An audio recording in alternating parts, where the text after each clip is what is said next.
आपल्याला बोलायचं काम चांगलं पाहिजे. त्या रोडवर हे रोडचं काम आहे, ड्रेनेजचं काम, दुसरं अजून कामाचं भरपूर काम आहे, पाण्यातलं काम आहे. ते सगळं काम करायचं चांगलं होईल. नमस्कार काका, नमस्कार. तुमचं नाव?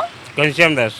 तर आता तुमचं हे जो भाग होता हा पहिले ग्रामपंचायतमध्ये होता आणि आता ही पहिलीच महापालिकेची निवडणूक आहे, तर याच्याबद्दल तुम्हाला काय बोलायचं? आपल्याला बोलायचं काम चांगलं पाहिजे. त्या रोडवर हे रोडचं काम आहे, ड्रेनेजचं काम, दुसरं अजून कामाचं भरपूर काम आहे, पाण्यातलं काम आहे.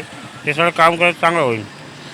तर जेव्हा ग्रामपंचायत होती तर त्या काळामध्ये काही कामं झालेली ग्रामपंचायतमध्ये काम चांगलंच होतं. ग्रामपंचायतमध्ये व्यवस्थित लाईटिंग व्यवस्थित चांगली चालायची.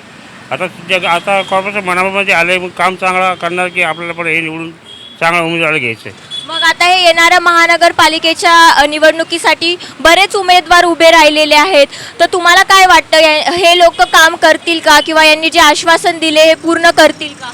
हां, व्यवस्थित करणे पूर्ण करतील. तर तुमचा विश्वास आहे की या महानगरपालिकेच्या निवडणुकीतून ते तुमचं कामं करतील? हां, नगरपालिकेचं काम तर चांगलंच करणार आहे. हा व्यवस्थित आहे. आता राष्ट्रवादी काँग्रेस पण चांगले आहेत.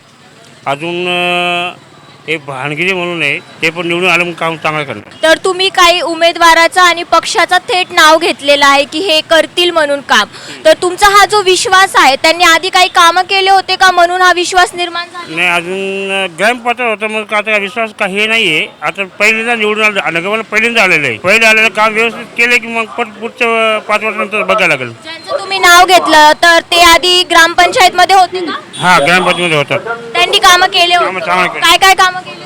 आणि रोडचं काम आहे, मॉलवाडीचं अजून फुल ट्रॅफिक जाम होत होता. आता व्यवस्थित केल्याने केले. भरपूर बिल्डिंगाचं काम झालं, रोड व्यवस्थित केलं सगळं.